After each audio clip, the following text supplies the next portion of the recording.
In today's video, I'm going to teach you how to create queue reports in Salesforce.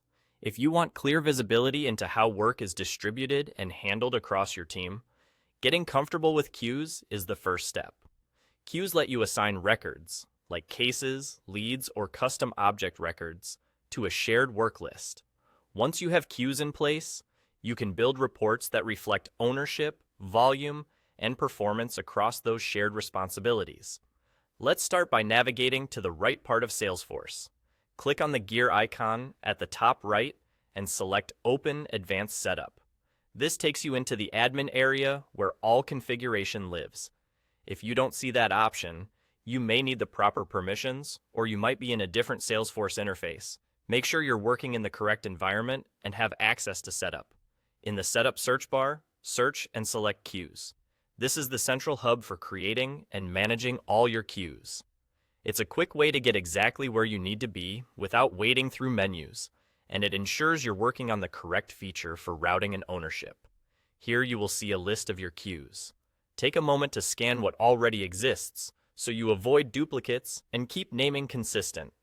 Consistent names help your future reports stay clear and easy to filter. It's also helpful to note which objects each queue supports, since that determines what your reports can summarize later. To create a new queue, click New, and you will be taken to the queue creation page. This page is where you define the essentials that will drive reporting clarity later. You'll typically give the queue a clear, descriptive name that matches a team, process, or region. Optionally specify a notification email if you plan to alert members. Choose the objects the queue will manage, and designate who can work items from that queue.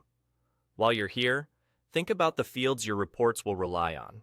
Names, purposes, and supported objects are what make filters and groupings meaningful.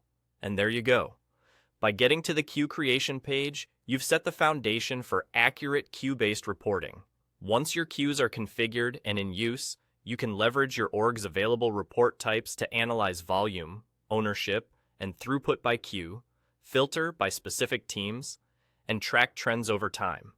If your org doesn't show the report type you expect, check with your admin to enable the relevant objects or report types. That's all.